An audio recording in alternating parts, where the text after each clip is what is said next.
International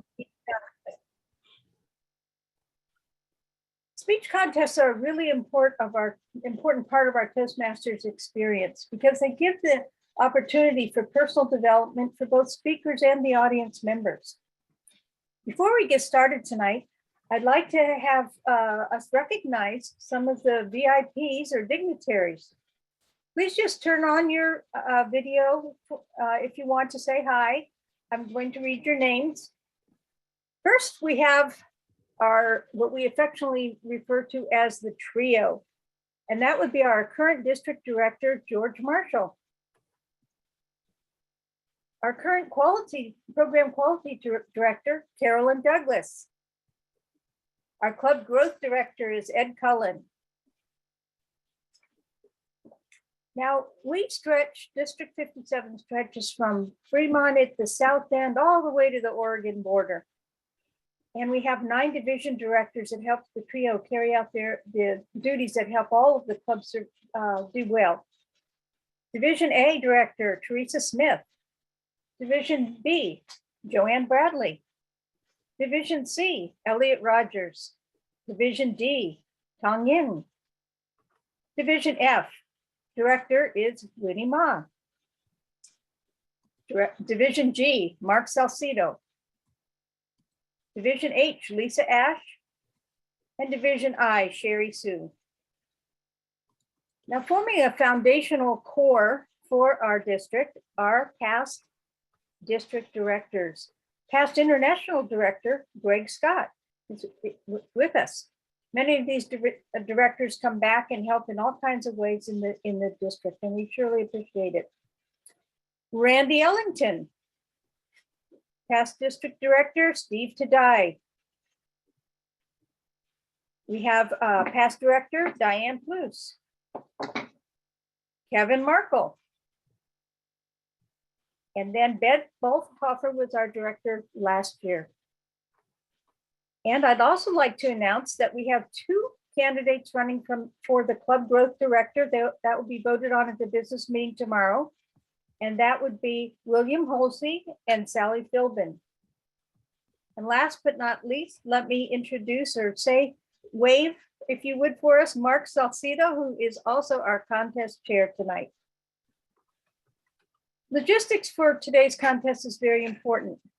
And the reason is this contest is recorded. It's actually used for a second contest for the regional quarterfinals. So there are 123 districts, and they go into the winner of this contest will go to the quarterfinals. So it's really important that we make sure our video and our audio are turned off at all times. You may want to root your contestant on and get a little crazy, but please, this is not the time to do it. We do want to hear those after party stories, those celebrations, but don't do it during this contest if you could. So if you turn on your audio or video, you'll be asked to turn it off. And if the tech host has to turn it off, you'll have to ask the test host later on to be turned back on. But so just do us all a favor and turn your audio and video off. Also, please refrain from using the chat. The chat is an important tool for the contest staff to talk with each other. And so we don't want to fill up. Sometimes chat can get pretty heavy. So if you could just refrain from using the chat, we'd surely appreciate it. If you do have a technical situation, please put that in chat. Winglock and David Dye are our tech hosts tonight, and they'll be glad to get you squared away. If you drop out, you may come back in. You may be placed in a waiting room. Please be patient. So it is also a Toastmasters rule that all videos be turned off and audio during the contest. So please honor that. Let me see. David, does everybody have their audio and visual turned off? Hey, Kate. I think so, but it seems that the timer having some issue here. So Mercy not able to use the camera, and Catherine not able to use the camera. So just double check with Mercy one time. Otherwise, we can ask Larry to be the timer to show the time card. So Hey, Mercy, David, could Mercy do it if she just uses the Zoom link instead?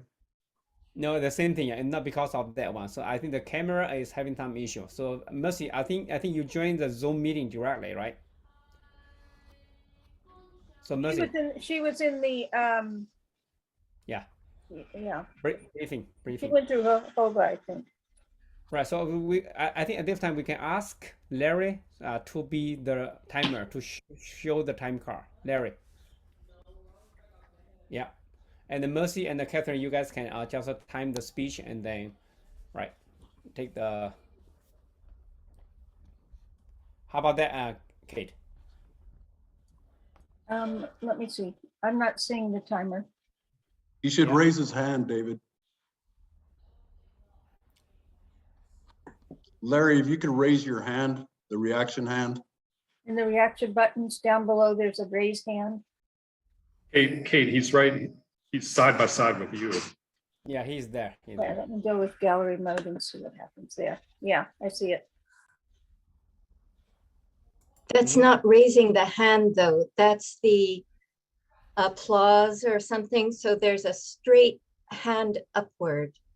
Yeah, you David. go. Yeah, there we go. another net. Okay, so there's the hand, and also David has got it.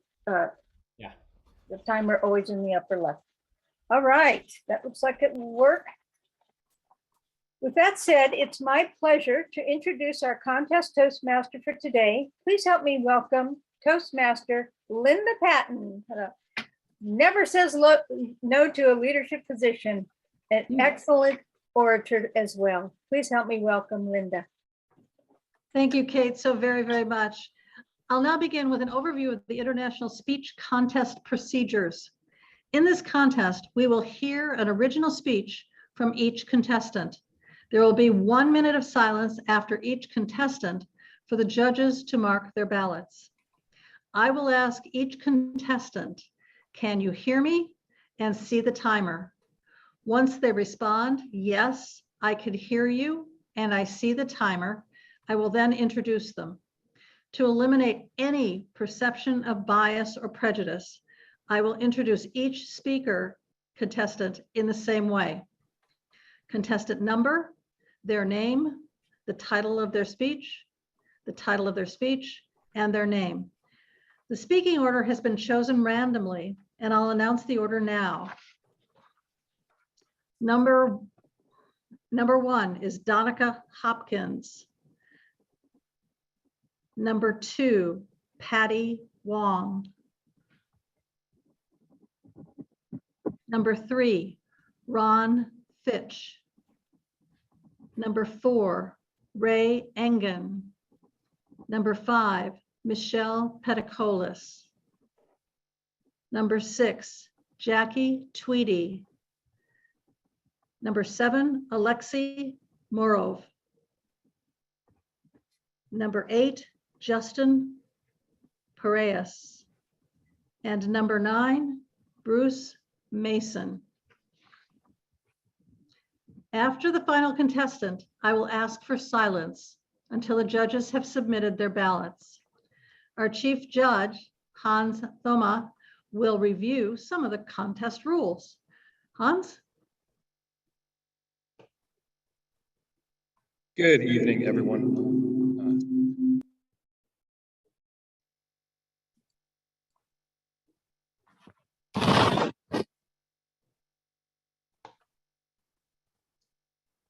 Hans, you're on mute.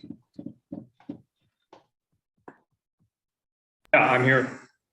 I don't have any rules to go over. I think you're good to go.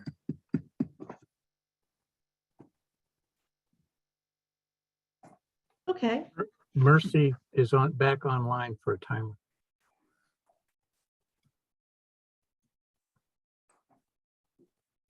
Yeah, Mercy, I see Mercy camera is working now, so I'm jumping for a second. So Mercy, are you able to share the time card? If yes, then you can be the timer. Mercy, just show the green and yellow and She's showing the timer. click. Okay, good. Okay, great. So Mercy is going to be the head timer, and thank you, Larry, very much. I didn't see any of those cards. We need her to raise her hand.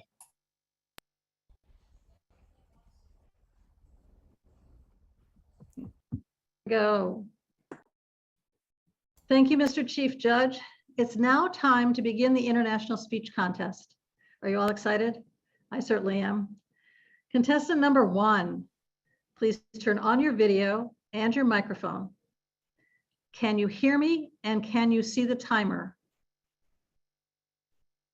Yes, I can hear you and I can see the timer.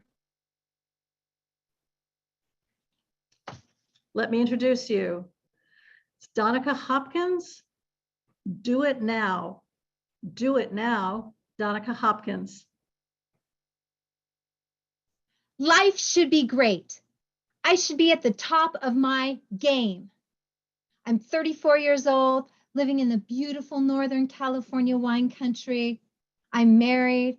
I've got a steady job with a medical device manufacturing. I have friends and family nearby.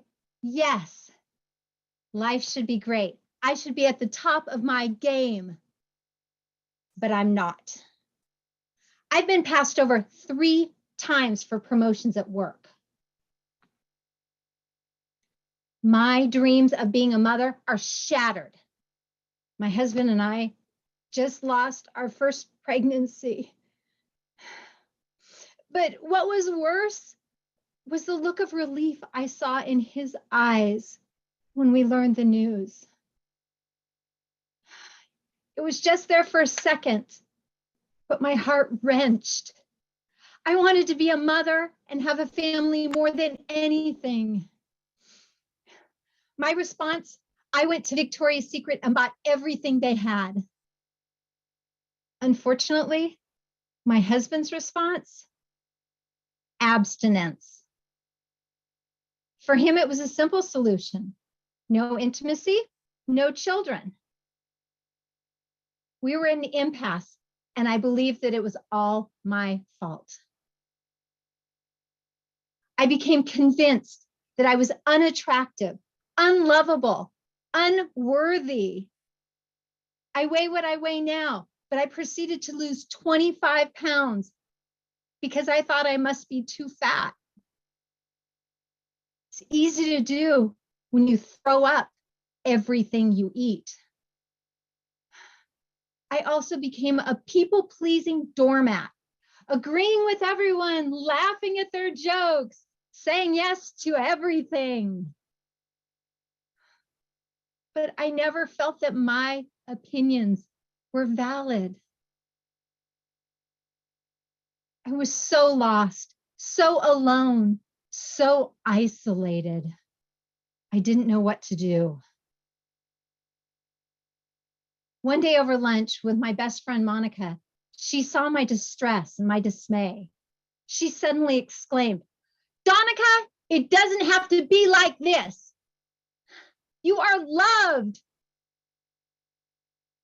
You need to change." I looked at her and said, "I don't know how. I don't know where to start."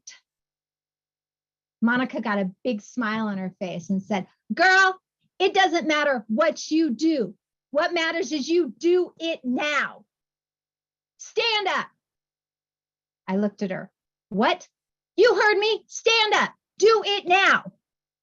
I stood up. "Good. Now sit down. Do it now." I sat down. Then she explained, "When you do it now, you are in control. When you sit and think about it, all your negative energy is in control." A light went on inside me.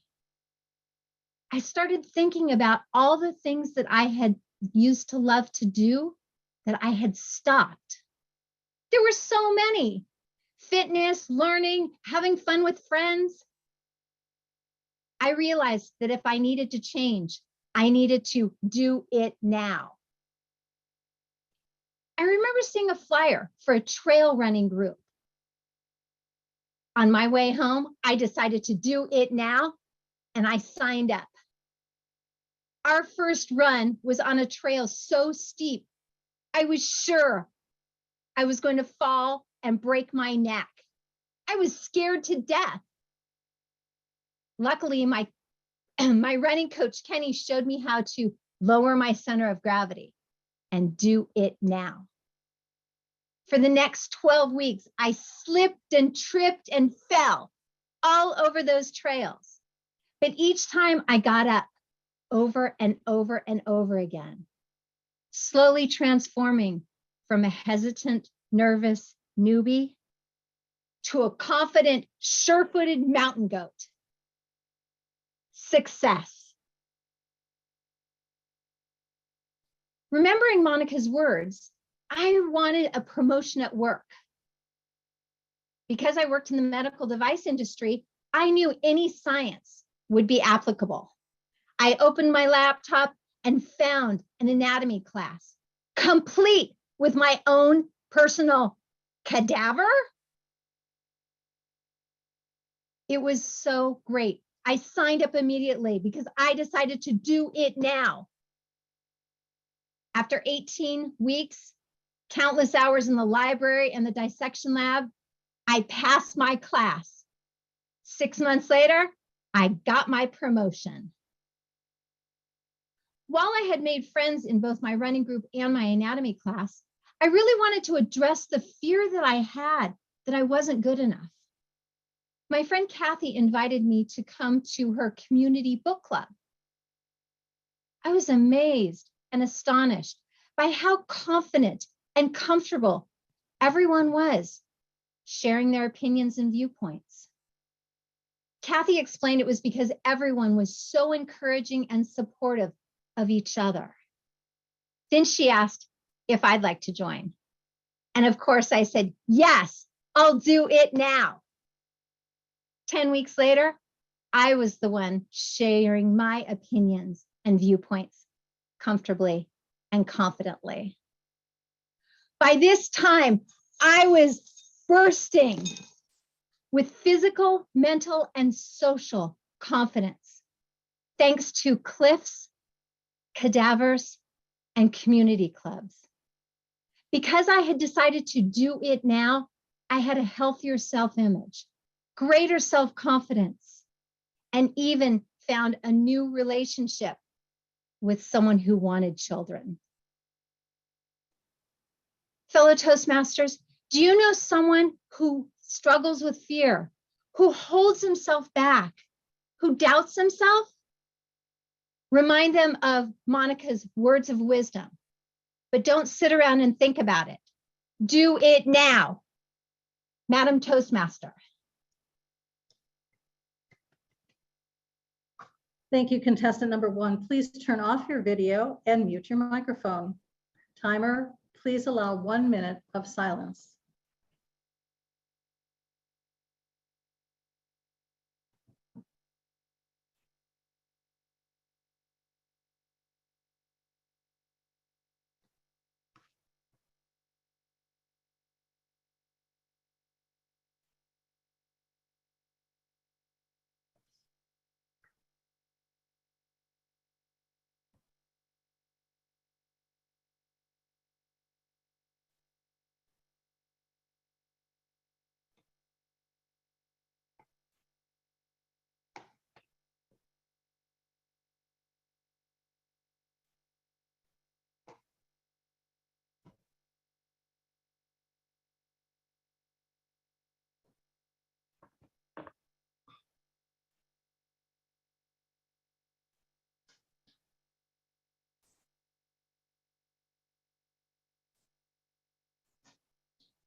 Thank you, timer.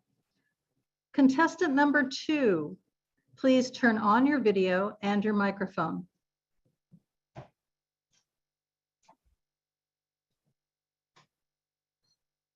Can you hear me and see the timer? Yes. Contestant number 2, Patty Wong. The list, Patty Wong. Before I go shopping for my grocery, I always like to have a list of things to buy. But when I'm done, I delete it. I don't keep them. But there is a list that I have started building 20 years ago, and I still have it. Yes, you heard me right. I started 20 years ago. You must wonder, what is your list about? It all started with my son, Alton. My son, Alton, is an autistic kid. And let's see who is on my list. The first one is Mrs. On. Mrs. On was the preschool teacher. I didn't really know her, let me tell you this. But how did I meet her? Ring! Hi, this is Patty. Hi, this is Mrs. On. Patty, I need you to go to the school as soon as possible, better this afternoon. Okay, Mrs. On. My son just started preschool 2 weeks ago. It seems very urgent. I better go. Hi, Mrs. On. Hi, Patty. I'm glad you're here. You know, I am going to make it short. I need you to look at this list. Sure, Mrs. On. Monday, 10 a.m. at the playground, throwing sand in the air. 11 o'clock, throw sand in the air.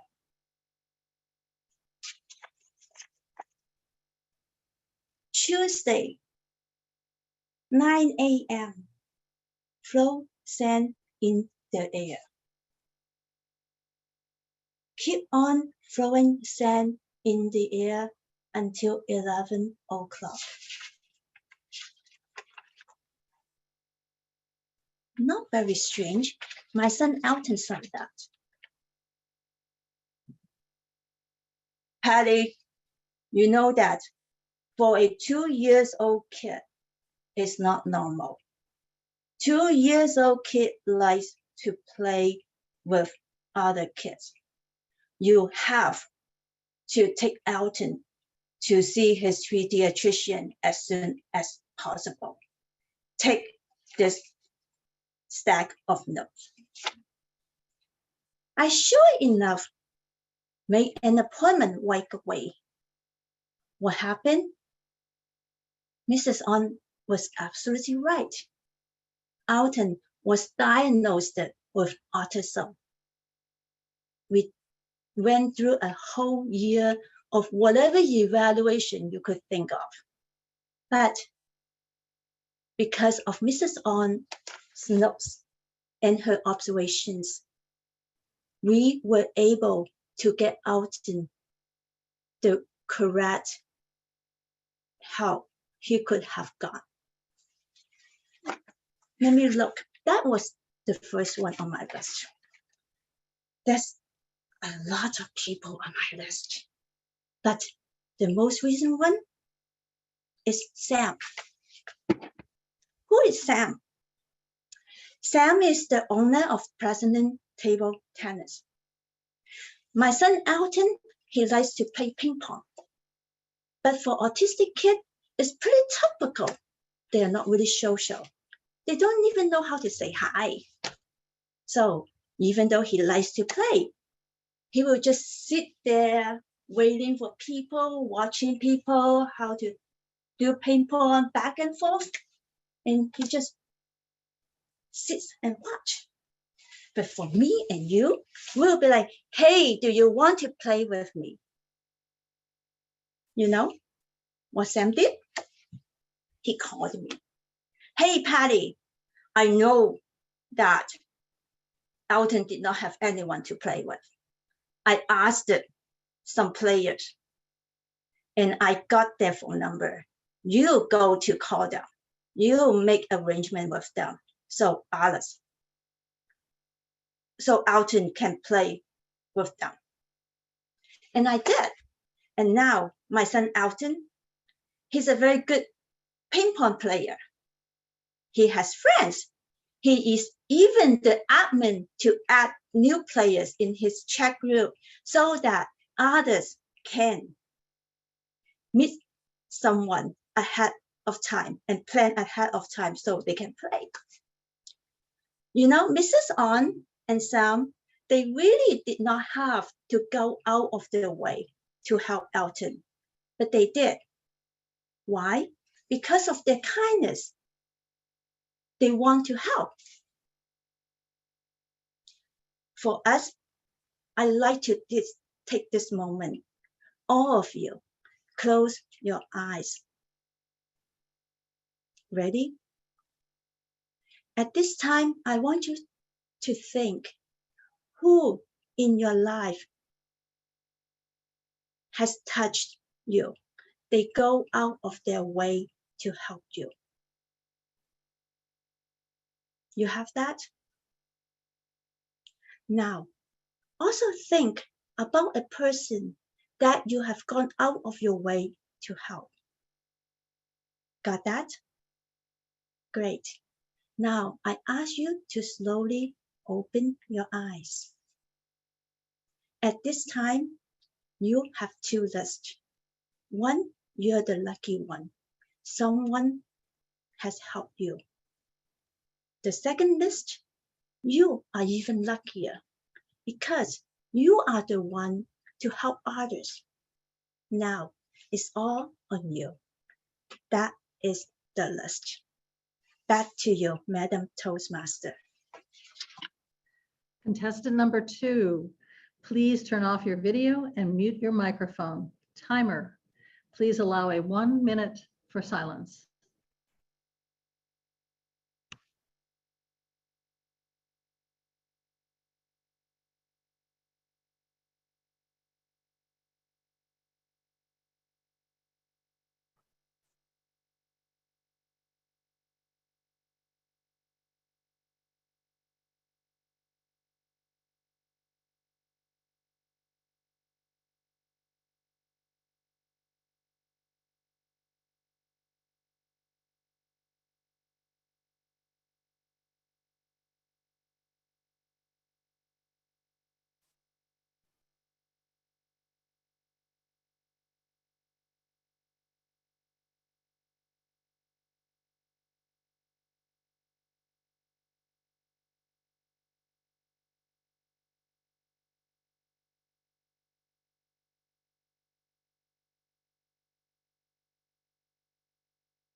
Thank you. Contestant number 3, please turn on your video. Can you hear me and see the timer? Yes, I can hear you. Can you hear me? Yes. Contestant number 3, Ron Fitch. Bully me once, bully me twice. Bully me once, bully me twice, Ron Fitch.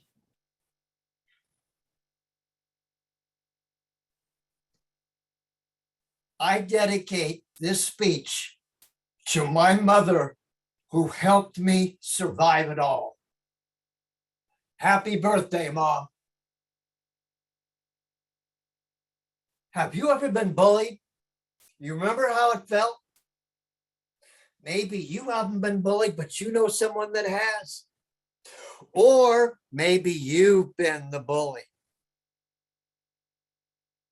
Fellow Toastmasters and guests, I want to discuss an uncomfortable topic this evening. It's the world of bullying, and encourage you to find your voice in speaking out against it. In high school, I was bullied all 4 years. My first bully used to wait at the gate to leave the high school, surrounded by his minions, and every day he threatened to kick my ass. This went on for weeks until one day I outsmarted my bully. I took the long way around. Ha ha. He never saw me again.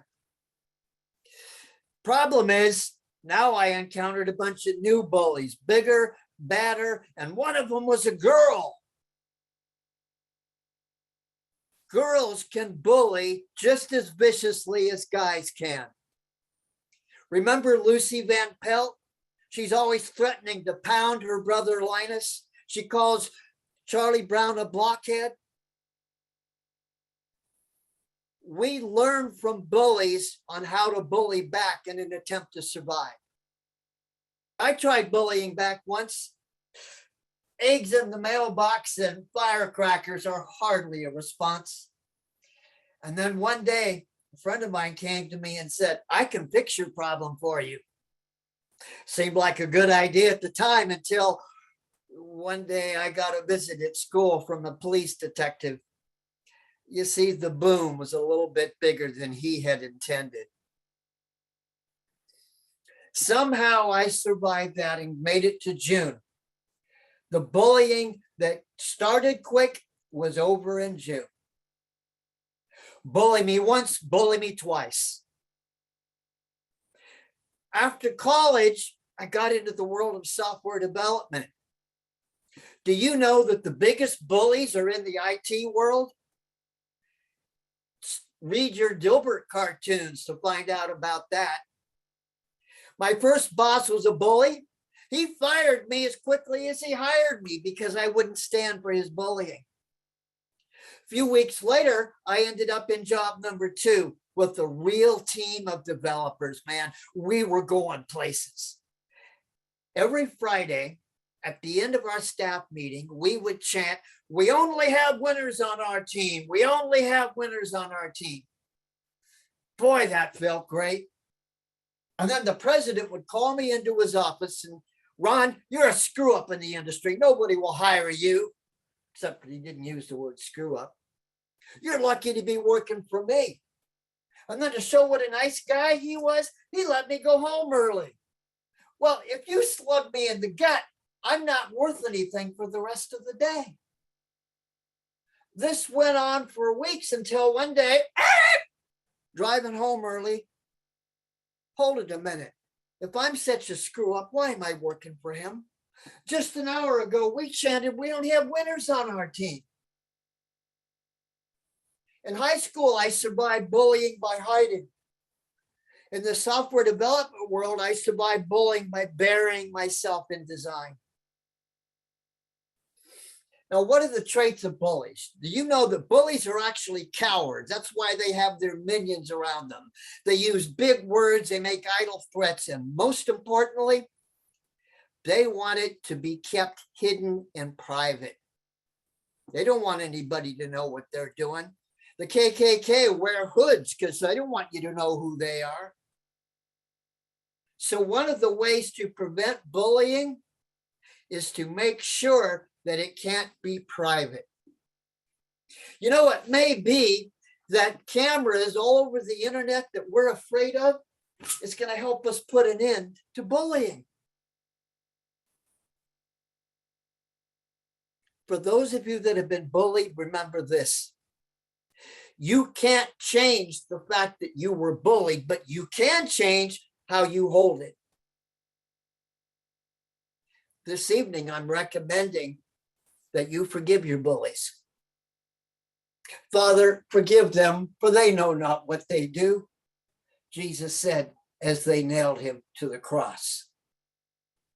When you forgive your bullies, you're not saying that it's okay what they did. You forgive your bullies to get them off of your shoulders and get on with your life.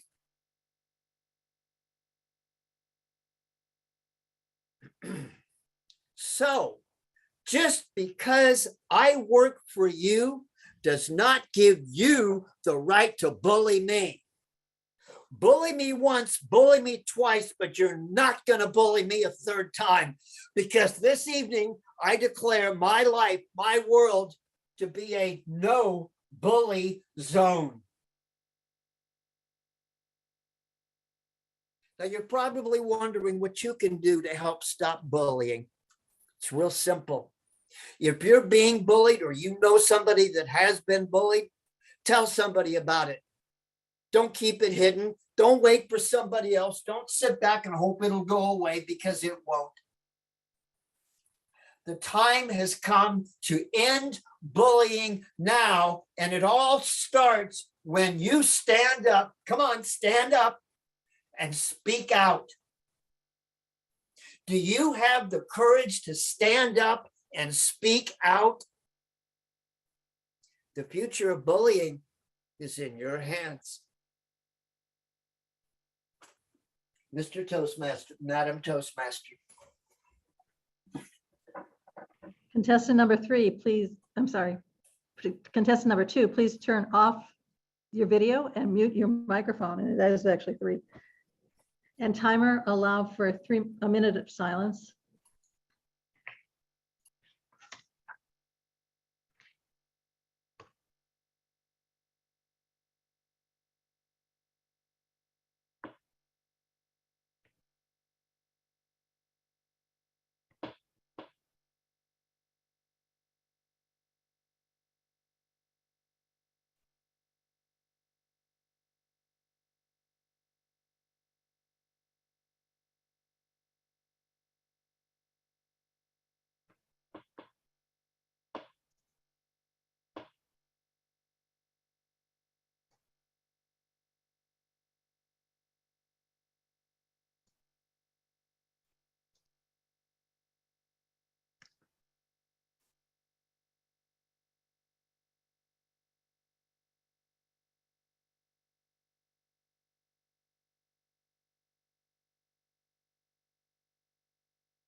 Contestant number 4, please turn on your video and your microphone. Can you hear me? And can you see the timer? I can hear you and I can see the timer. Contestant number 4, Ron Engen, Lies Matter. Lies Matter, Ray Engen.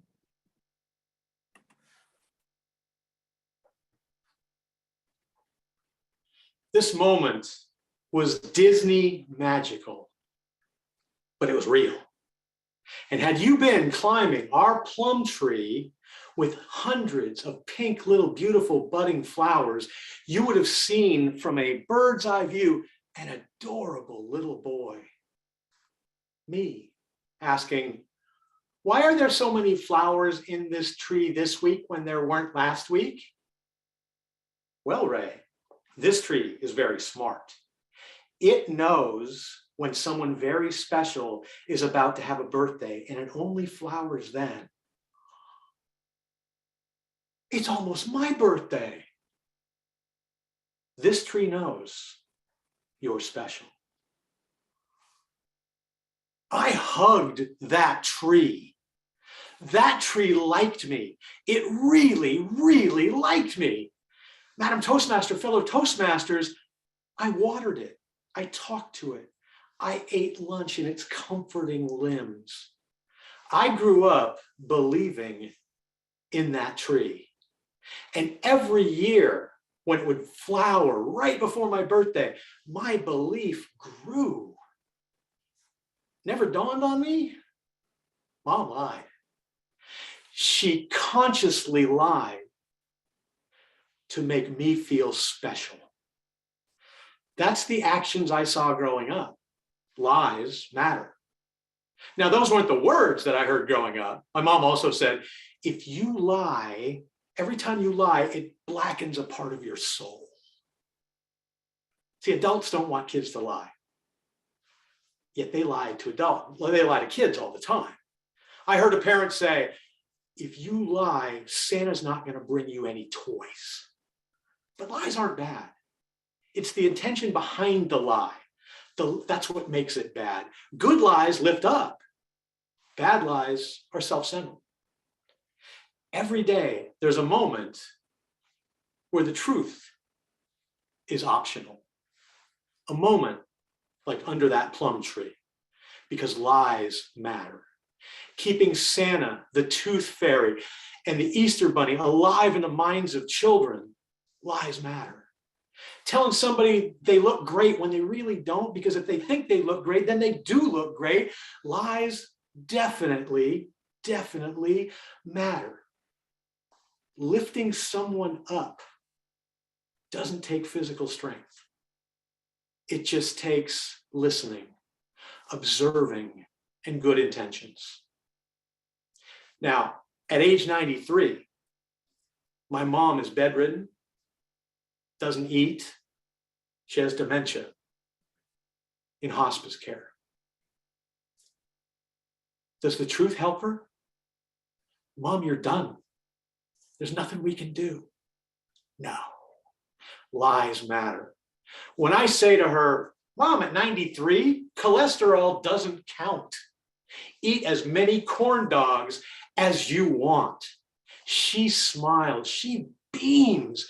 I started lying. She started having fun. When the doctor said, you have the brain of a 117-year-old, my mom smiled and said, it doesn't look a day over 108. She made me laugh in a moment that I wanted to cry. Lies matter. On Thanksgiving, one of our traditions is we would sing, and I get to pick the song. So I said, Mom, I'll start. Vanilla, ice, ice, baby, boom, shakalaka, laka, boom. She doesn't get it all right, but she gets to smile every single time. But my logical brother doesn't understand that lies matter. He walked in, my mom's like, the button, push the button. What, the light switch? No, the button, push the button. There's no button, Ma. Is it Monday? Mom, we've been over this. It's Thanksgiving. It's always on a Thursday. The truth was frustrating her. So I pushed the button. What do you see, Mom? Colors, clouds, dancing pandas. Of course, that's what you get on every Monday that is so special. They decide to move Thanksgiving to that Monday. My last time with her, she had an ear-to-ear grin. Her eyes sparkled, her arms out, full, hugging protocol. And then she said, I heard you died. Well, Mom, if I did, I'd be in heaven because the way you raised me. Oh, don't lie to me. You're never going to get there. Even bedridden with memory loss, she never forgets how to make people smile. I was born with my mom's eyes. I hope one day I'll have her vision. To every day see life as an opportunity like the one she saw with that plum tree. Last month, my mom graduated from hospice care. Well, maybe graduate is not the right word. She dropped out. She's getting better. I've never seen that happen before. I'll never know if it's the lies that helped build her up, but I do know she understands that lies matter. Today, she eats like crazy. I saw her gulp down a corn dog the other day, and she took the stick and waved it and said, "Where's my corn dog?" And I'm like, "You just had one, Mom. Where's my second corn dog?" I understand the truth is important, but life is not a deposition. And sometimes it's not the truth that sets you free. It's your lies that matter. So in the moment of silence in between speakers, I'm hoping you'll reflect on someone that you once told a lie to lift them up and pick who's next. And if my mom were here, she'd say, call your mother. Madam Toastmaster. Contestant 4, please turn off your video and mute your microphone. Timer, please allow 1 minute of silence.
Thank you. Contestant number 5, please turn on your video and your microphone.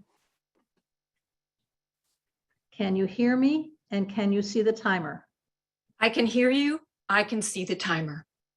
Contestant number 5, Michelle Pedicolis, Mentorship for Life. Mentorship for Life, Michelle Pedicolis. When's the last time you changed your perspective of an important relationship? For me, it was the Toastmasters speech, Introduction to Mentorship. I never had a mentor. I had teachers, I had coaches, micromanagers, no mentor. I heard a little voice in my head, that inner voice I'd sometimes miss. My mother, the woman who left me feeling unwanted, unworthy, rejected. She was my mentor.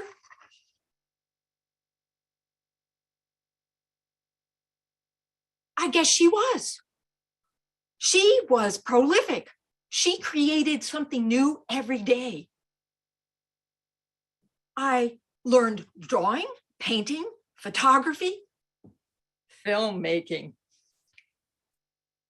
An artist, she put art into everything she did. I started to see her less as Wicked Witch of the West and more as Glenda, Good Witch of the North. I heard that inner voice again. Time to change my perspective. Madam Toastmaster, friends, anyone who's had a mom, this is my journey of transforming and shifting the perspective of my mother. It begins with stories of her neglect. The neighbor knocking on our front door. Mrs. Pedicolis, your daughter's out in the street eating gravel. Gravel? My father saving my life when I flew down the basement stairs in a baby stroller, catching me in his arms before I hit the concrete. Where was my mom? Interrupting my older sister when she was talking to my mother. Susie, why are you talking to this woman?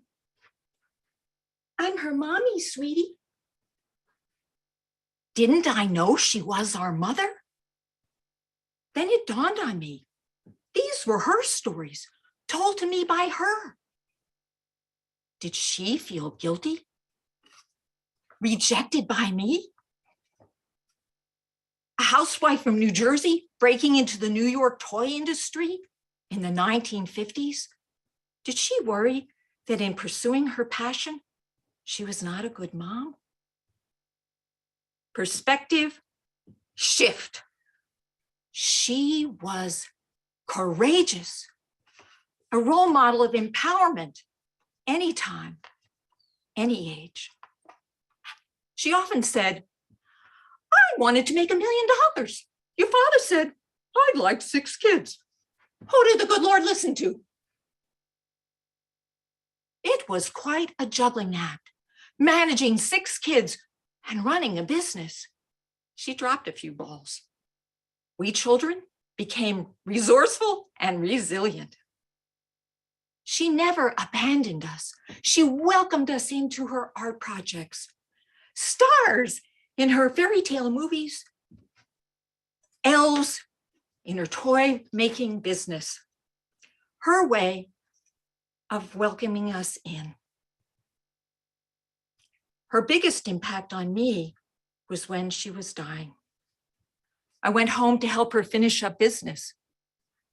If you had been in her studio with us, you would have seen me pick up one of her designs. Do you need this anymore? Oh, I guess I'll never finish that project. I got what deadline really means. We don't need to deal with this right now. Instead of allowing her to express her feelings, I changed the subject. And that moment of intimacy with her I had craved all my life was lost forever. It woke me up. If she, my poster child for living your passion, had regrets, where did that leave me? I heard that inner voice. Time to shift your perspective. I did. I made 3 documentaries, award-winning Secrets of Life and Death, to wake you up, everyone, to this life, to passion like I had. I gave workshops and coached individuals to help them live their life passionately. I wanted to make a lot of money. I wanted to make more films. But in trying to get that right, I got it wrong. I lost connection to my passion, my creativity, my mom. I had been dismissing her as impractical because she never made that $1 million. When's the last time you judged somebody's value based on their income? My mom had impact. I saw a woman on TV sharing one of my mother's toys as her childhood favorite. My brother was selling her artifacts on eBay to loyal fans. At my 50th high school reunion, my friends raved about her influence on them. I heard that inner voice. Time to shift my perspective. I realized that in rejecting her, I was rejecting me. My new perspective, Mom, my mentor for life, which means more play, more creativity, more courage in my life. The real message of my mom, the toy designer. It's already working. I'm having more fun with my husband, involved in more creative projects, competing in the international speech competition. Do you have regrets about an important relationship? Feel blocked in your passion? What's your inner voice say? Is it time to say it with me? Change my perspective. Madam Toastmaster. Contestant number 5, please turn off your video and mute your microphone. Timer, please allow 1 minute of silence.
Thank you. Contestant number 6, please turn on your video and your microphone.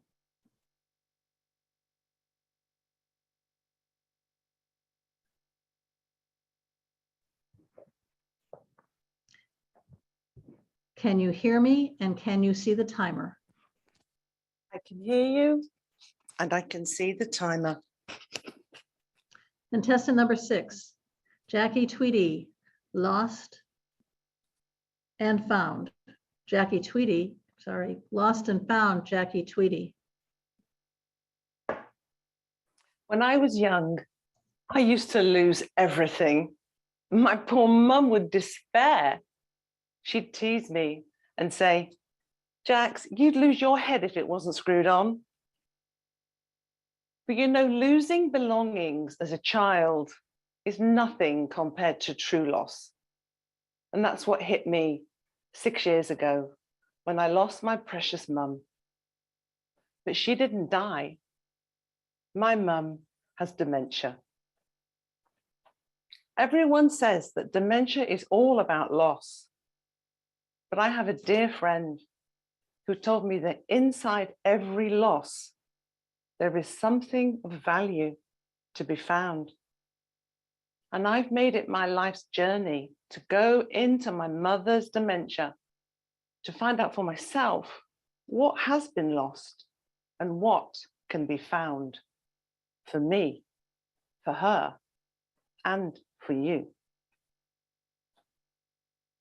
I've lost time I could have been spending with my husband and my kids.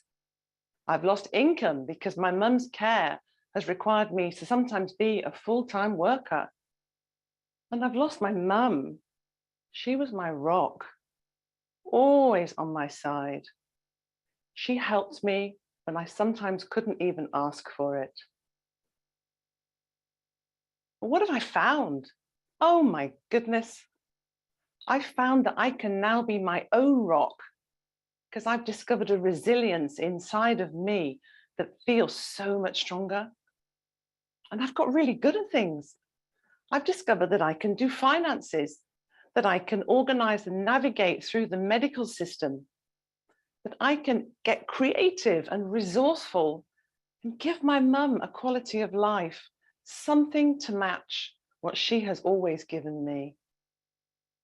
You know, she used to be able to do such a lot of things and now she's bedbound. But that limitation isn't going to stop me. The ideas keep flowing.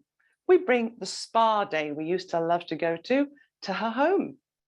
We put the fluffy dressing gowns on, we paint our nails, we do our hair. We have such a lovely time together.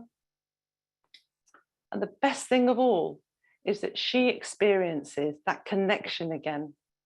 And I get to feel it too. Last week, she took me by the hand. She looked me in the eyes and she said, if you were my daughter, I'd be really proud of you. That was such a gift.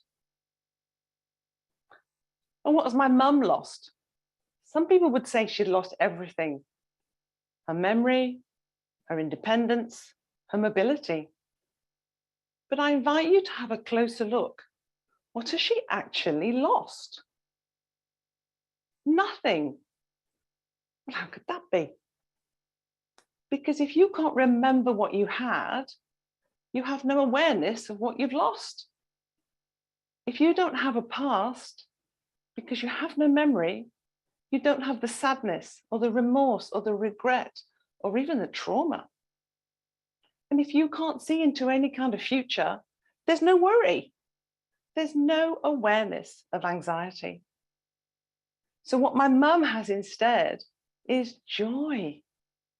Because she can't see behind her, in front of her, around her, in time and space, she only has now. And that now is a permanent state of awareness.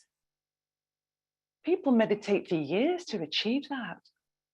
My mum lives in that space. She also has an amazingly rich imagination.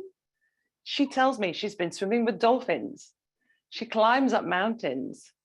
She tumbles around everywhere she goes. She tells me she's been organizing a theatre trip and she's made all the costumes for the children.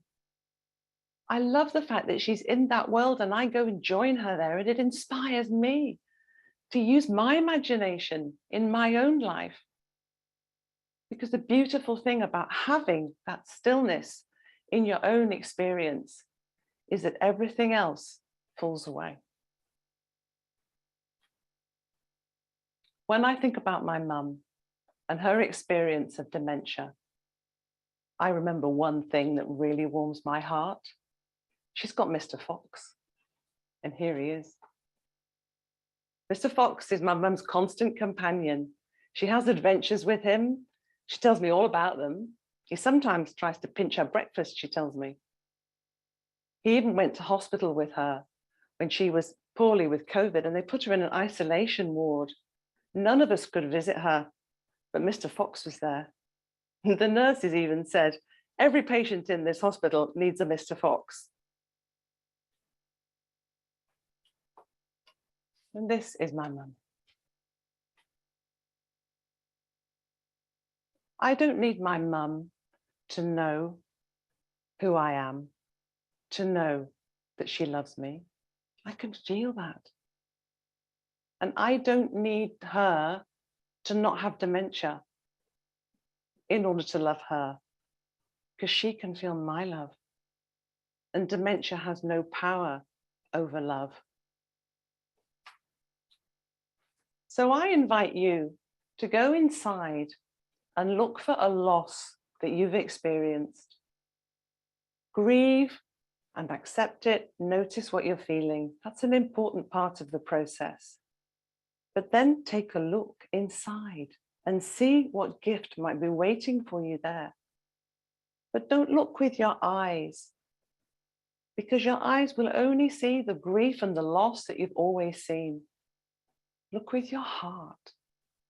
Experience that wisdom, because that is what will guide you to find what's waiting for you there, that will help you find what you need.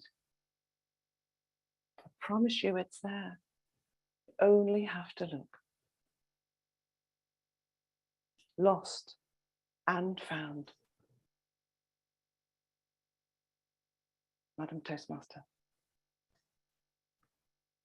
Contestant number 6, please. Sorry, contestant number 5, please turn off your video and mute your microphone.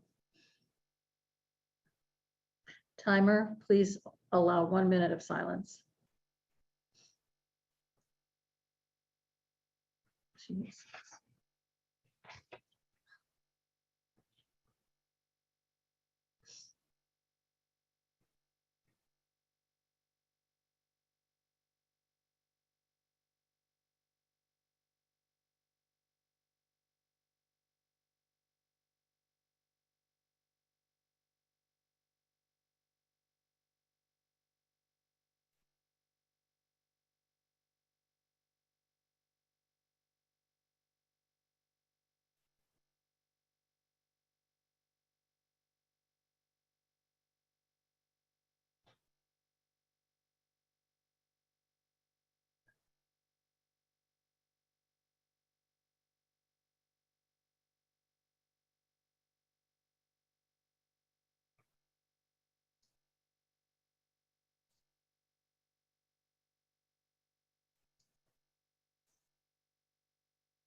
Thank you.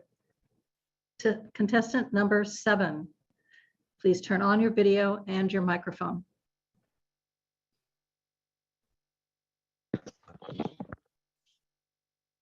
Can you hear me and can you see the timer?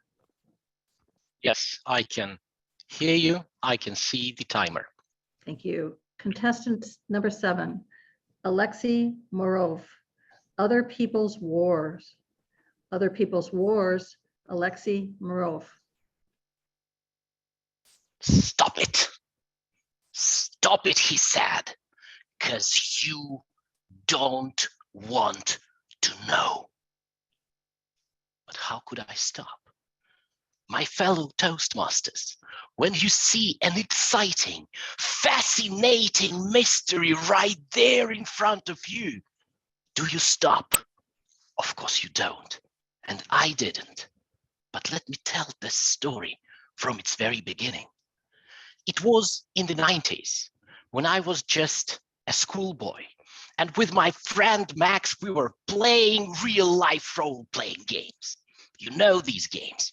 When you don the self-made armor, you take your sword and you fight bravely against imaginary monsters in the woods. We played every weekend and we were always heroes, defeating monsters, saving the world, taking the treasures. We were happy because we were so heroic. But those were the 90s. And so my friend Max got recruited into the army and sent to Chechnya. That was no longer an imaginary war. It was very, very real. He came back 6 months later, wounded, but I met him as a hero. He was my game, my dream come true. I came to him, Max, hi, you came from the war. Tell me about the war. I want to know about your brave deeds. Stop it, he said, because you don't want to know. For you, it is just other people's war. And you don't want to know. You only want to spectate. But how could I stop? My fellow Toastmasters, when there is an exciting, fascinating treasure right in front of you, do you stop? And I didn't. I insisted, Max, you're my hero. Tell me about the war. And so he started telling. And once he started, he really could not stop. He told me about young boys, 20-year-old, just like him and me, who were sent there into the night without even knowing where the enemy were. He told me about 2 young guys who wanted to flee from the war, and they fled into the night only to end up in a minefield. He told me of his friend who went mad at the war and just dropped a grenade underneath himself. I was shocked. I stood there thinking, and then I asked, but Max, why? Why are you silent about this? This is horrible, and everybody needs to know about these horrors. Tell the world. He just smiled sadly. He said, the people, they don't want to know, just like you. They only want to spectate. For them, it's just other people's war. Unfortunately, this lesson from my childhood is very, very vital again. As you know, 3 months ago, Russia started war against Ukraine, an unfair, aggressive war. I understand that for most of you, my fellow Toastmasters, this war is just headlines. But for us, who came from Russia, who came from Ukraine, this is a real tragedy happening. We have friends and relatives, often on both sides. And we call home, we ask our close people, how are you? Not to hear something like, yeah, we're great, everything's fine. We just want to know that they are alive. For you, it is different.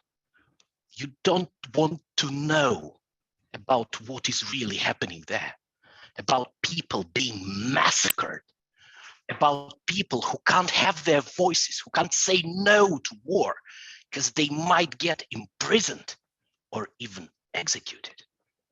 But I want to tell you one thing.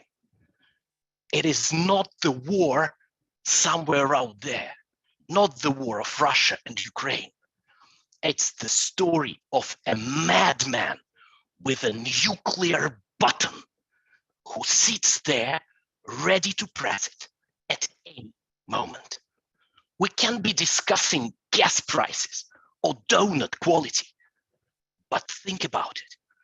Everything can end tomorrow. And I mean everything. Let it sink. It is no longer other people's war. It is now the war for everybody that we can fight without weapons.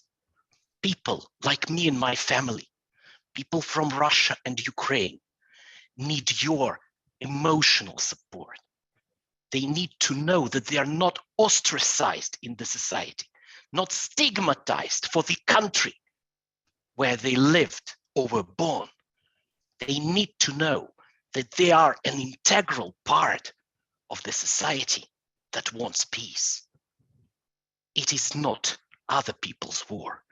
It is your war now, everybody's war, and you can join it for peace, not with guns, not with missiles, but with words of tolerance and wisdom. And I wish all of you join this war for peace. Thank you, fellow Toastmasters. Contestant number 7, please turn off your video and mute your microphone. Timer, please allow 1 minute of silence.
Thank you. Contestant number 8, please turn on your video and microphone. Can you hear me and can you see the timer? I can hear you and I can see the timer. Contestant 8, Justin Paras, voices. Justin Paras.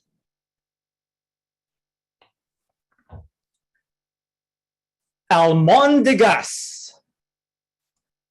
For those of you who cook or just love to eat, there may be a dish that is sentimental.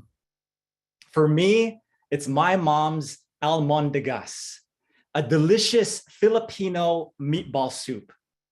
This was my favorite dish as a kid, and my mom showed me how to make it. First, she showed me how to make the tasty broth, and then the meatballs by taking ground turkey, salt and pepper, a few raw eggs, and mixing it all together with my hands. I remember thinking, Mom's letting me play with my food. And as I did, she would look at me and she would say, "Makan yan," which translates to, "You're doing it the right way." With those words, my mom's voice showed kindness, encouragement, and love. Many years later, something happened, which made me cherish that moment even more. Fellow Toastmasters and guests, have you had a day that changed your life forever? July 15th, 2012 was that day for my family.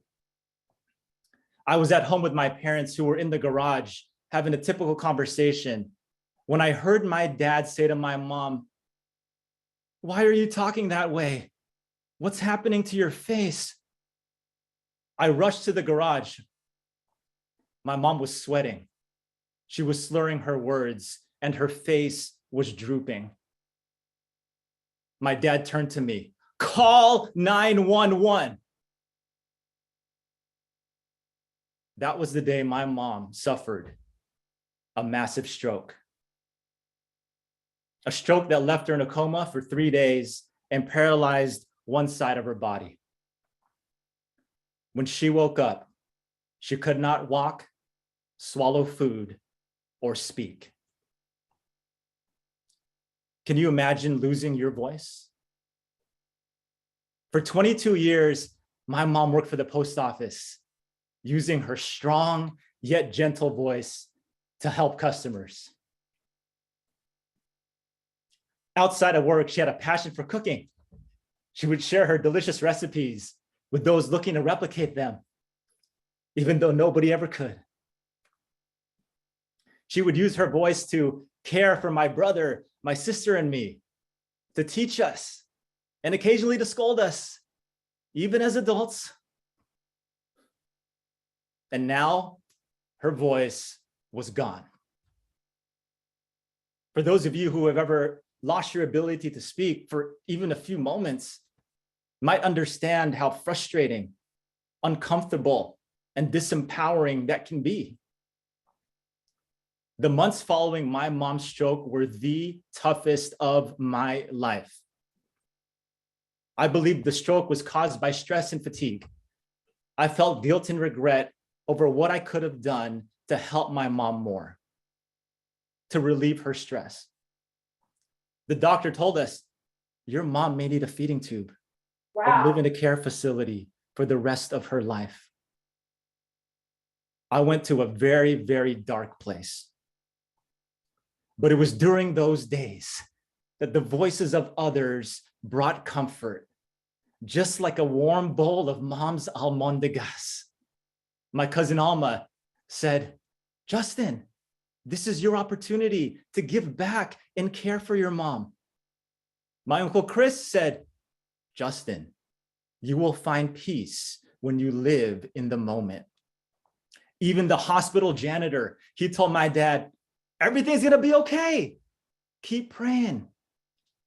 These people became our angels, using their voices to dispel the darkness, casting light and hope. My mom's doctors and care team became our angels too, using their voices to inspire my mom, to educate and train us on her condition and how to care for her. Eventually, she started to swallow food again, and she started to say a few words, but she still could not walk on her own nor speak coherently. She needed us to be her voice. This situation opened my eyes in profound ways. The more I used my voice, not just to help my mom, but within the community, the more fulfilled and grateful I felt. Mom eventually came home, where she is today. While she is still disabled and dependent on us, she's found her own way to communicate through short phrases, gestures, and a treasure of facial expressions. The same ones she's been using on me since I was a kid. Her favorite form of therapy, being around her 5 granddaughters who could teach a master class in using your voice because they never stop talking. That day that changed my life helped me to see our voices are so precious and capable of so much. We can bring comfort, inspire, educate, and serve others through our words. Somebody out there needs to hear your voice. While my mom continues to strive to live her best life with faith, resilience, and perseverance, I have the privilege of being by her side. Where it's my turn to say, Makanyan, Mom, you're doing it right. Madam Toastmaster. Contestant number 8, please turn off your video and mute your microphone. Timer, please allow 1 minute of silence.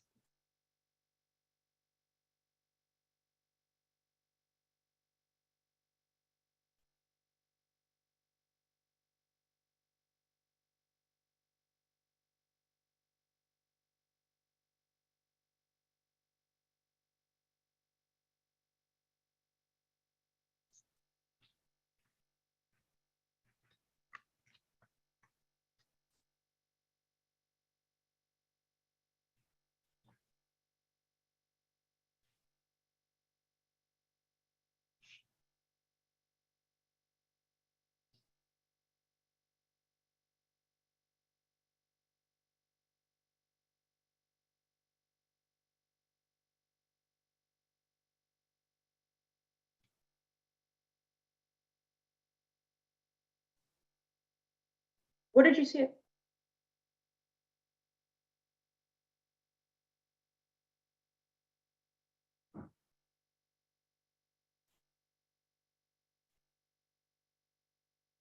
Thank you, Madam Timer. Contestant number 9, please turn on your video and microphone. Can you hear me and can you see the timer? Yes. Contestant number 9, Bruce Mason, telemarketers and table topics. Telemarketers and table topics, Bruce Mason. Fellow Toastmasters, I used to hate telemarketing phone calls. I used to think that they were so annoying and a waste of time. Tonight, I want to tell you how we can utilize telemarketers as a positive learning experience. In particular, table topics, where we need to be able to think clearly and quickly. We need to be assertive and always in control. And the way I'm going to do that is I will illustrate how I handled the Microsoft security scam that was going on about a year ago. So I get the phone call. Hello? Mr. Mason, this is Microsoft Security calling. We've been monitoring your internet use, and we see there's an intruder getting onto your computer. Once I heard that, I knew it was a scam. So what I decided to do was act very emotional, very naive, but maintain control. Huh? An intruder? What? On my computer? Is he there now? What's he doing on there? You got to tell me, what is he doing on there? Well, Mr. Mason, the intruder is seeking your social security numbers, credit card numbers, and other information so they can assume your identity and cause you financial ruin. Financial ruin? Oh, no. Oh, why me? Why me? Oh, who's doing this to me? You got to tell me, who is doing this to me? Well, Mr. Mason, we've determined it's an Ivan Stoyanovich, a notorious hacker that could cause you much harm. Now, he tried to scare me with some foreign sounding name. So what I decided to do was throw him a curveball. Ivan Stoyanovich, he used to work here, that crumb. He was a lousy worker. Nobody liked him and he finally got fired. And now you're telling me he's messing with my computer? Arrest him. Arrest him right now. There was a long pause after I said that. Well, Mr. Mason, we don't know, we know his name, but not his whereabouts. If we knew where he was, we could arrest him. What do you mean you can't find him? Just last night, I was watching a rerun of Law and Order. They were dealing with hackers. They caught him right away and threw him in jail. So what's the matter with you guys? You guys should be able to catch him, throw him in jail. He must think I was crazy, mixing up a television show with reality. So there was another long pause. Well, Mr. Mason, these things take time, but I can help you get him off your computer right now. You can do that? That's music to my ears. Get him off there. Take him off. Get rid of him. I don't want him on there. Get him off there right now. Well, Mr. Mason, are you sitting at your computer? What I think it is they want to trick you into downloading ransomware, and then they'll hold you hostage till you pay them money. So I continue to play along. Well, yes, yeah, I'm sitting at my computer, but I just turned it off because I have a meeting soon with my boss. I'll turn it on right now. Wait a moment. I hate being on hold, and I know that scammer does too. So I set down the phone for 2 minutes. Let him be on hold. I know he's not going anywhere because he thinks he's got a fish on the line. So after 2 minutes, okay, I'm at my computer. It's all booted up now. You've got to tell me exactly what I have to do.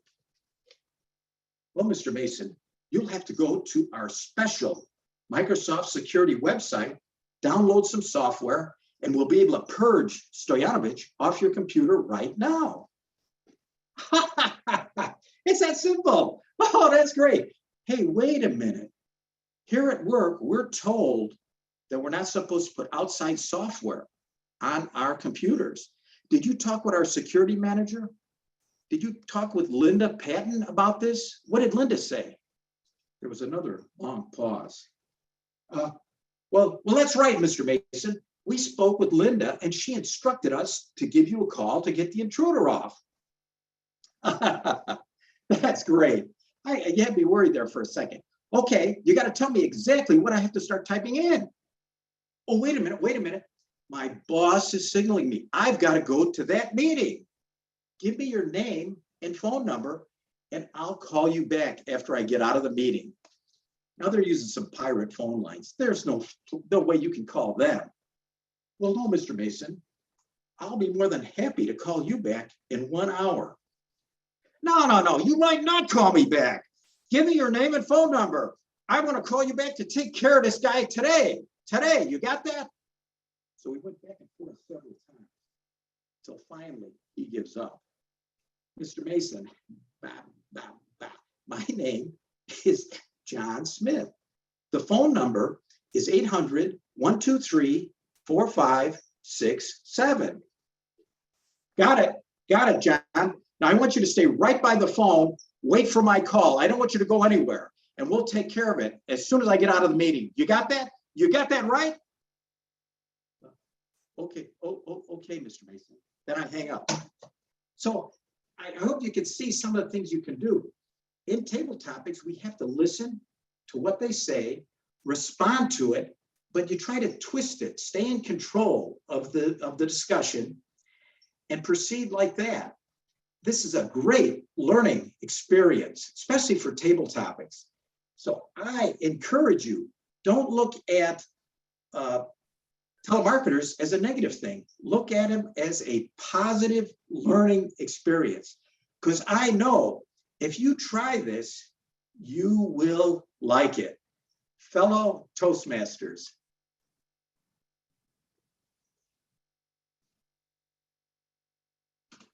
Contestant number 9, please turn off your video and your microphone.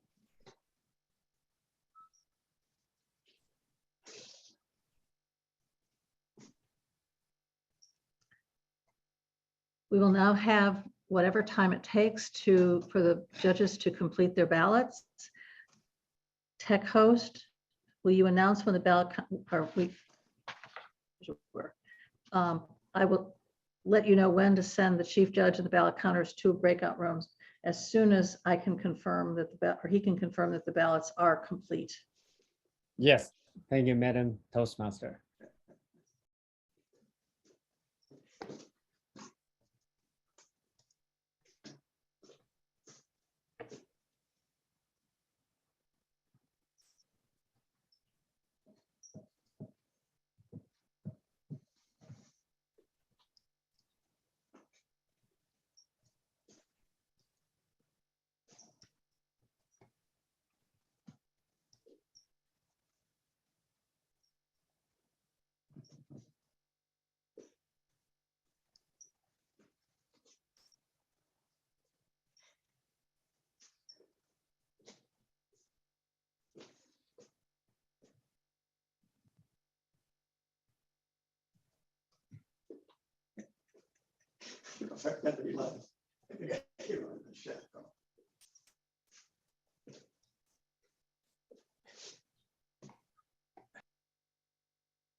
Madam Toastmaster, Yes, Chief Judge. it looks like all ballots in.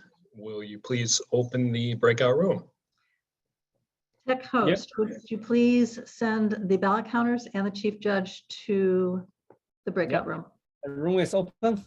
They can go now.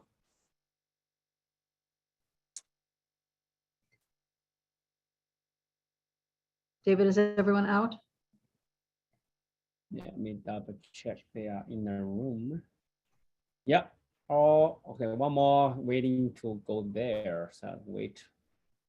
Okay, thank you, Mr. Tech host. Now we will have the fun part of the contest, which is interviewing the contestants and finding out their deepest to darkest secrets. So contestants, please turn on your video and your microphones.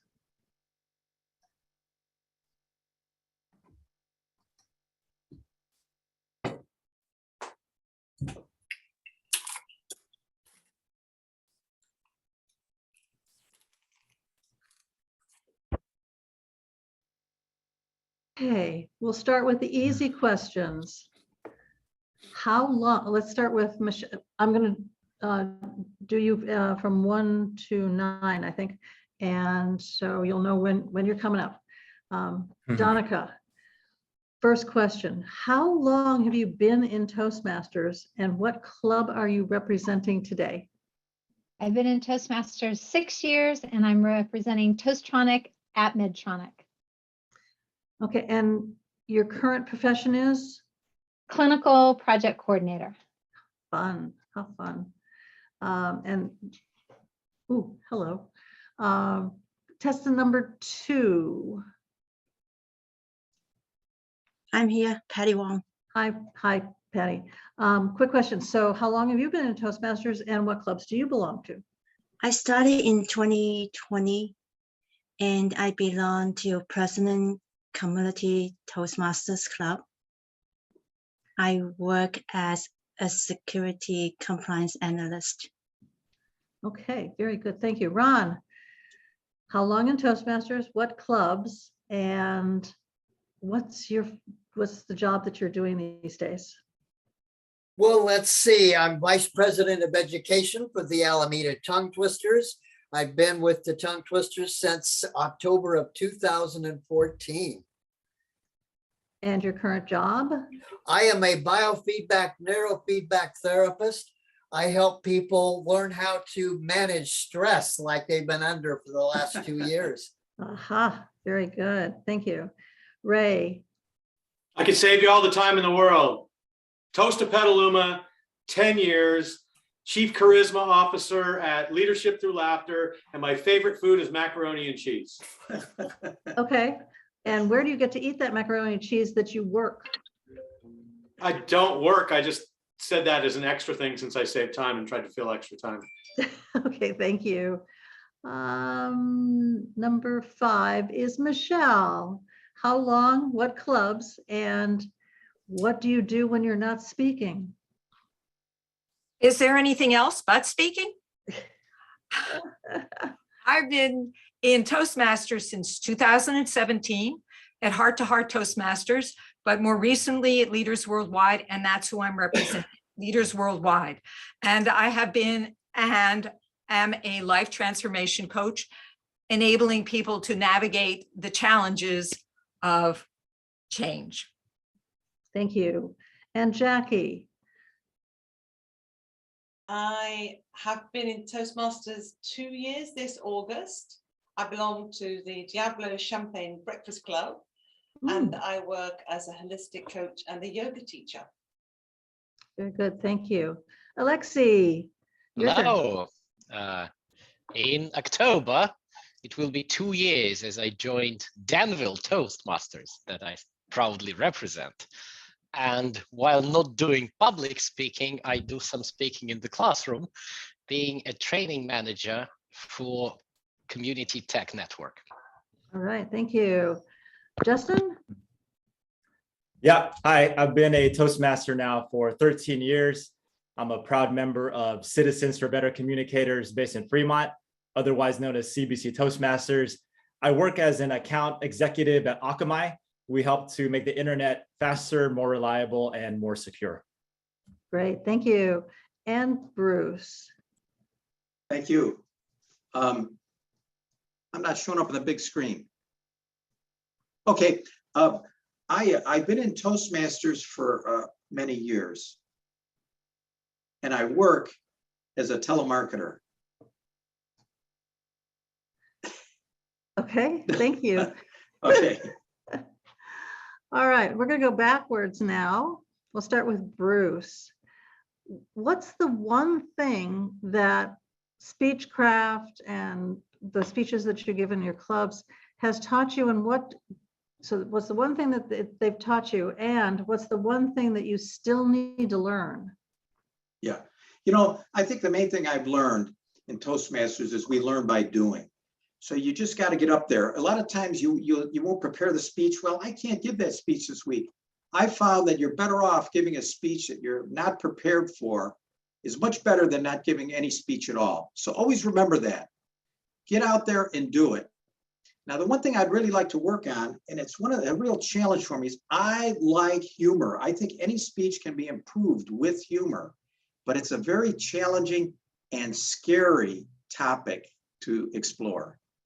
Okay, thank you. Justin, Same question. same question.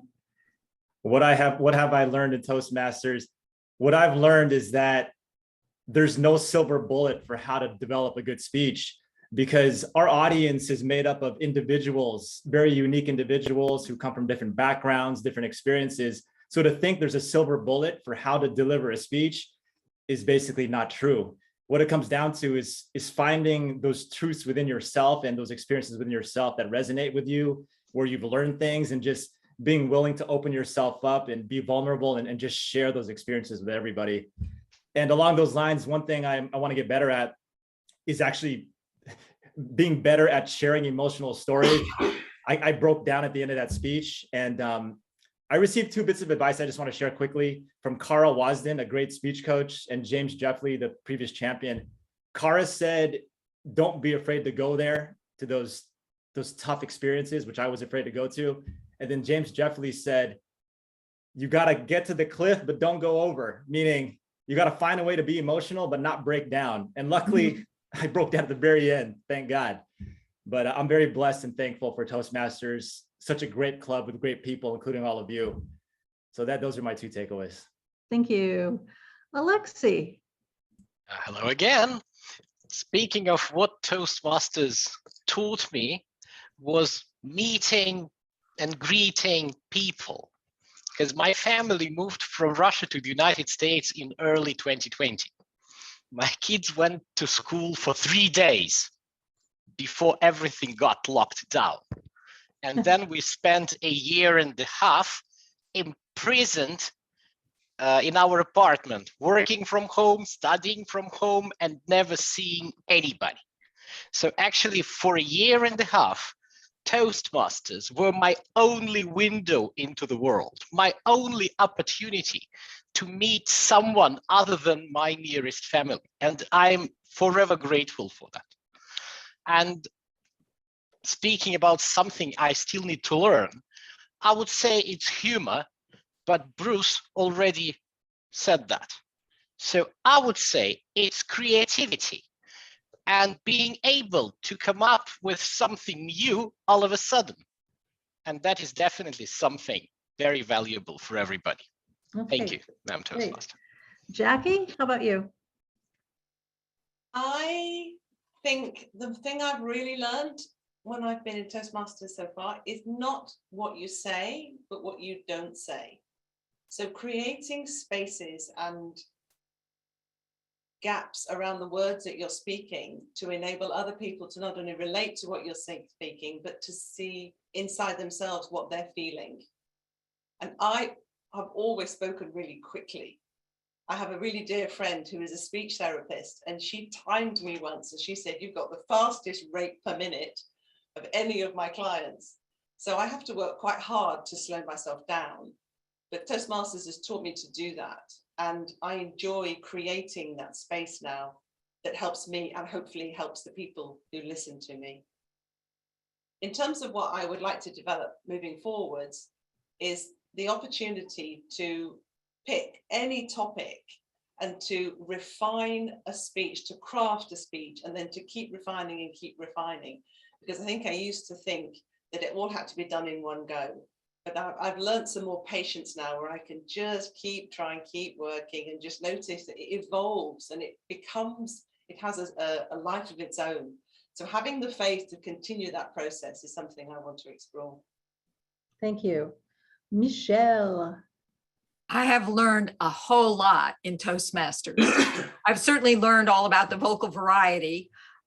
I have learned about the pauses, and I could use more learning in there. And humor is an area that I am still working on. So I'd say pauses and humor. Oh, and the other thing it taught me, vulnerability.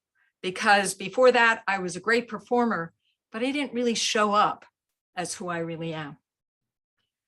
And what do I still need to work on? Probably all three of those. Okay, all right. Number 4. Sorry, Ray. So Toastmasters taught me to ask questions. So could you repeat the question so I can answer it correctly? Okay, first was, what has Toastmasters taught you? What are the things that you take away from the meetings? And then what's the one thing that you're still working on? One thing I'm still working on, the game of life. You know, that's a whole, what the heck are you going to do with that? But the thing it taught me is that your presence is really, the Aussie audience is present in your presentation, if you want to have a fortune cookie moment right there. And we all have our opportunity to speak, but people don't want to hear a perfect speech. And there's never been a world championship speech that was perfect, but they want to know what you think about things. So like Justin said about being vulnerable and all these things, if you can make somebody laugh and make them cry, that's the ticket to get to the next round. But if you worry about what it is you're saying and how people think you're going to look, then nobody cares about what you're saying. So you took the tofu from there, no? Bye. Kamala, come on in. Talk more. And it also has dealt you, the one thing I'd like to do better is dealing with weird interruptions when I speak. So that's the one thing that I think Toastmasters, I need to work more on. Okay, thank you, Ron. Ron, please. Well, let's see. Before Toastmasters, I had been doing a lot of speaking, so that was no big deal. But what Toastmasters taught me is that anybody can ramble on for 10 minutes or an hour or 2 hours, but can you deliver a succinct, coherent speech in 5 to 7 minutes? Also, your role tonight takes a lot of courage, because we all have Toastmastered maybe a club meeting, but we've never done it before. And I remember saying it my first time, I've never done it before. And then I was reminded that I should use the Joe Walsh method. The Joe Walsh method is when you have to fire your manager, what are you going to do? You make everybody believe that you know what you're doing, and they'll just follow right along behind you, and you'll still make it. Okay. What I need to work on, I want to work on more humorous speaking. Several of us do. And you know the way we're going to be able to do that? The district needs to bring back the humorous speech contest that they took away from us several years ago. So I'm saying it tonight. Bring back our humorous speech contest so we have a goal to shoot for. Okay, so terrific. Patty. Hi. For me, I learned the most from table topics that really actually help me out, especially when I am at work, need to have opinion, what I think, and then I need to present it in a quick, not prepared way. And I found that most beneficial for myself. What I learned, what I want to do more is, because I like to be in the motivational speaker, more like in the motivational speaker path. And I like to practice more that I can really touch people's heart and have a positive impact in their life. Okay, thanks, Patty. And last but not least, Donica. Thank you, Madam Toastmaster. One of the things that I've learned from Toastmasters is that it's okay to be authentic and vulnerable. That many other people have said that, but to be able to share who you really are, that I love unicorns and love Hello Kitty and love glitter, anything, and that I can be accepted for who I am. That's something that Toastmasters has really brought to me, that I feel so much love. It's so great. And what I'm looking to really strive to learn more about is storytelling. Okay. Okay, I'm going to throw a little bit of a curve. We're going to get out of the Toastmasters realm, and we're all hopefully considering doing some stuff live rather than virtual. I want to break out of Toastmasters, and I want to know, where's the first place that you're going to take a vacation when the in-person ban is totally lifted? Disneyland. Okay. A Patty? sailboat in the Aeolian Yacht Harbor. Okay, Patty? I want to go to Japan. I've been checking out, making sure if they open the border, I'm going to buy the ticket right away.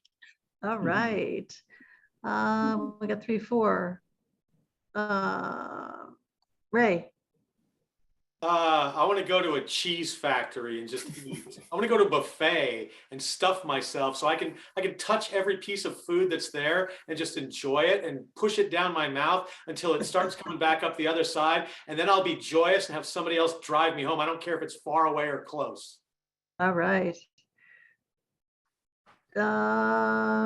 Michelle. Yeah, I want to go back to the East Coast to see my family. I haven't seen them in 3 years now. And I know that I have some nieces and nephews that are growing up. Well, I guess grandnieces and nephews that are growing up that I haven't even seen one of them. So I'm really looking forward to seeing my family again. Okay, Jackie? I want to go to San Francisco and meet all my fellow Toastmasters. All right. Alexi. I would like to go back to Russia, and I hope to see everybody well in the life. Okay. Justin? Linda, what was the question? Sorry. When we can freely travel anywhere we want, where is the first place you want to go? Oh, easy question. So in addition to Almondigas, my favorite type of cuisine is Japanese food. I've never been to Japan. So Japan is on the top of my bucket list, and I hope to go there sometime soon. All right. And Bruce? What I would like is to see more of California. We live in a wonderful place. You don't have to go far to see magnificent things. Just go up to Yosemite. I've been up to Yosemite already this year, and every time I go up there, it's like drop dead beautiful. And I plan to go up there some more. So I encourage all of you, let's keep the money in California and enjoy our state. Okay. David, how are we doing? I think they are on the way coming back. Okay. If they know how to come back. Sorry. So should I ask another question? Do we have enough time for another Yes. question? or- Yeah, please go ahead. I'm putting those things together. Yeah, go ahead, please. Okay, Two all right. more minutes. Your favorite sport? What sport do you if it's a professional sport, that you follow? Is it something that you actually do or you really wish you could do? Let's start with Justin.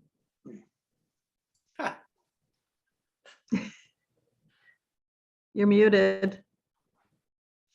Yeah, pre-pandemic, my favorite sport was soccer, which I played for a long time. But when the pandemic started, soccer got canceled. So I really got into tennis, which I'm addicted to now. I watch tennis YouTube tutorials over breakfast. So anybody out there, if you want to hit, I play with anybody because I'm really not that good. Let me know. Okay, well, it looks like you have a tennis partner. Alexi raised his hand and said he'll go. Okay. Oh yeah, Alexi. Okay, Alexi, what would you like? What sport would you like? Or are you enamored with? Sitting in the house for so much time, I got into cyber sports. So I play League of Legends and Defense of the Ancients now. Yeah, but actually bit by bit, I'm learning about basketball, and I know that the Warriors are having their game right now. So go Warriors!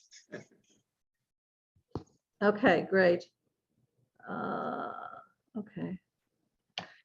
Let's see, who's next? Bruce. Oh, okay. You know, the sport I used to play a lot.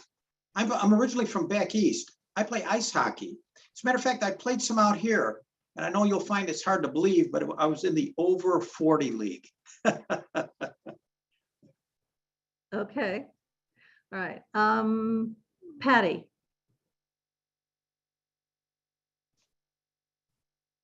I am a swimmer. I swim every day. Every day, I mean. Okay. All right. Ray? I also really enjoy basketball to the extent that it's like, do I do the contest or do I watch the Warrior game? And I kept checking in, and they were down by like 14. Plug your ears, plug your but ears. I just wanted to show you, there's the score right now, if you can see it. Okay. Actually, it's good. Some people are recording it, so I won't show it. All right. Okay. Donica. Mountain trail running. The Okay. steeper, the better. All right, great. Michelle? I used to be a long distance runner, but that was a long time ago. So now I'm a medium distance walker. I walk twice a day, but that's not really a sport. So I guess the real sport would be maybe competing in an international speech competition. That is, okay. Ron? I am a radio amateur, and almost every weekend we engage in what is called radio sport. We compete against each other around the world. I've written blogs comparing radio sport to speech contests and Toastmasters. They're very similar. That's my sport. Okay, and Jackie? I teach yoga, so I do yoga, but I've recently joined a gym and I'm really enjoying a class there called Body Balance because it combines yoga with Pilates and Tai Chi, and it's done to gentle music. And I love that because I normally do my yoga in silence. So it's expanding my awareness and I'm really enjoying it. Okay, fantastic. I'm now going to ask you to turn off your videos and put yourself on mute.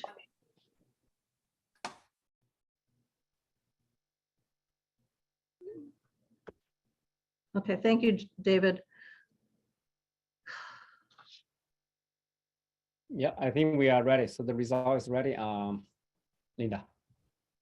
Okay, so just to say how wonderful and amazing all of you were and still are, and the fact that you are all winners. Look at how many contests you've gone through and really spoke your truth and were able to share that with so many people.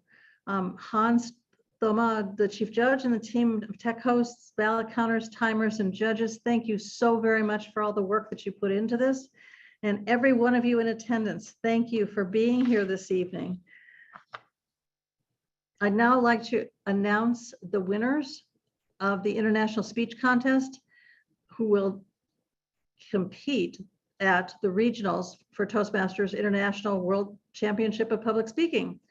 So before I announce the winners, District 57 directors, do you have any announcements or comments that you'd like to make? Mark will announce.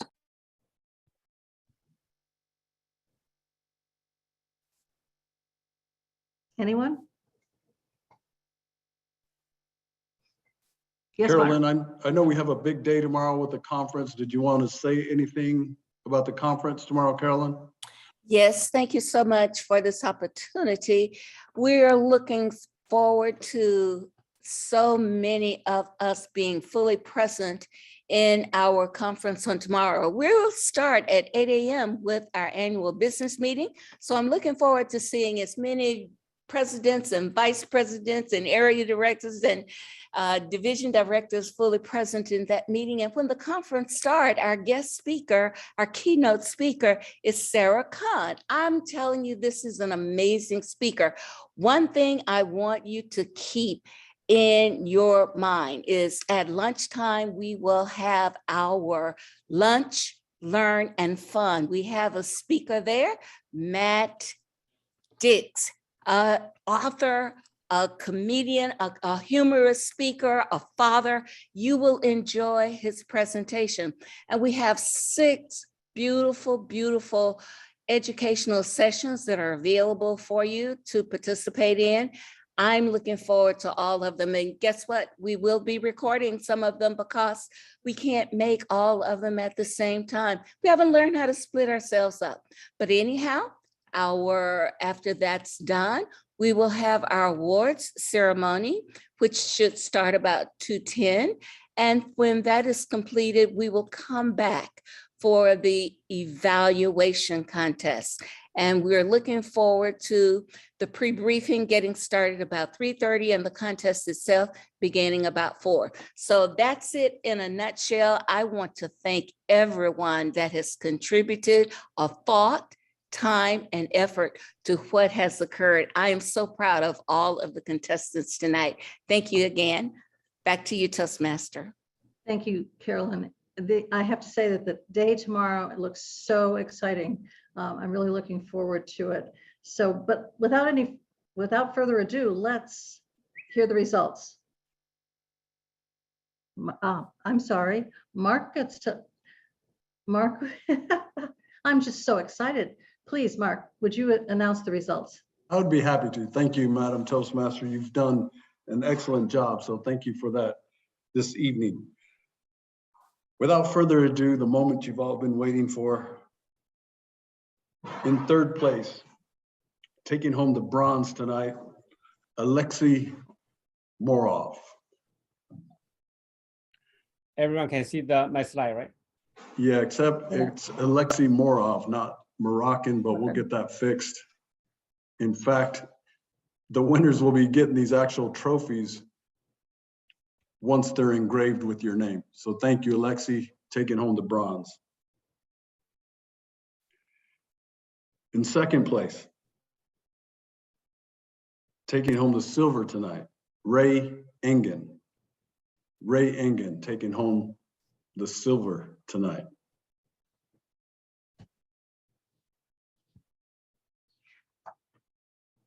And in 1st place, Jackie Tweedy taking home the gold. Thank you for an excellent contest. You've all done amazing. You're all champions representing your given division champions, each and every one of you. Thank you all for attending. This meeting is adjourned. So tomorrow is not going to be this link, right? Check the Whova or look at your email. Thank you. No pictures of the winners? Wait. The pictures were on the slide. Yeah, I took the screenshot in the contest, so that should be okay. Thank you, everybody. Did we have a screenshot of everyone? So only 94 people now. So let's get them back here. Everybody turn on their cameras. Yeah, stop them from going out. Yeah.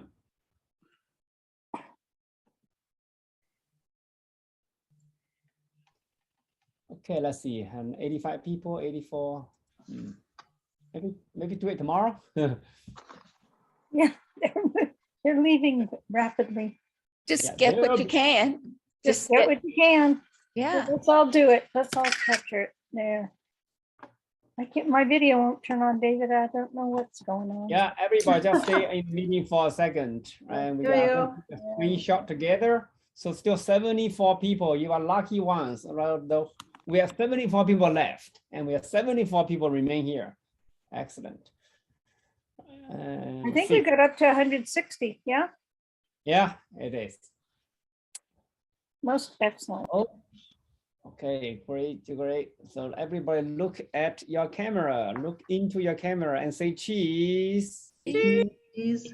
Okay, too late. Yeah. I think we are. Ed, you're messing with us.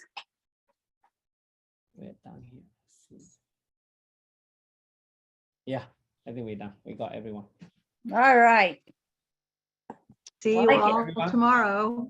Have a good Congratulations, everyone. Bye-bye. Thank you. And be sure that when you sign up for the International Toastmasters International Conference, it will occur in August.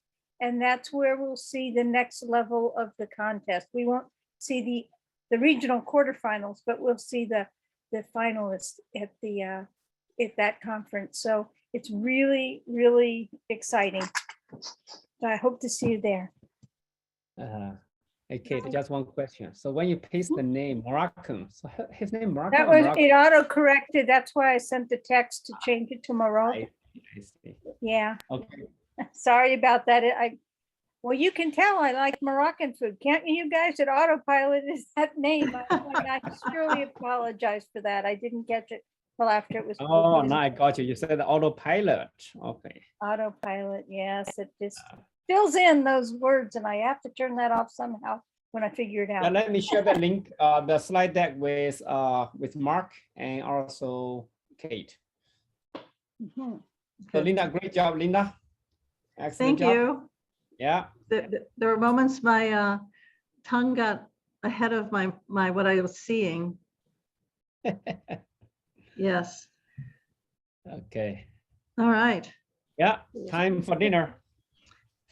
Time for Hey, bed. Greg, hey, you Time want to for bed pass, for somebody, David, do you want to pass host to somebody if you need to leave? I could take Yeah. this- pass host. Yeah, I'm gonna assign you as a host and you. Okay, sign me as host and I'll hang out if anybody wants to talk or chat or get excited about something and. David, Look at that. Look at Greg. He's still hanging in here, international director, and he's every year he's signing up for something. David, thank you for a wonderful job as the tech host. That's some magic you have. Oh, thank you. Yeah. Thank you. And it's only 11:35 for me. It's time to go to Your bed. size 11. Okay, so Oh my Linda, you are God. not in the East Coast anymore? I'm sorry. Or West Coast? Where You're are in the you? East Coast? I'm in Ohio. Ohio. Oh my Beautiful. gosh, I didn't know Ohio. that. Have Yeah. you always been in Ohio? No, we moved in September. I was gonna say, I saw the change in your business on your email, but I didn't realize you physically moved it. Oh, wow. Yeah, What we date did. in September? Um, Yeah. technically, we were here September 3rd.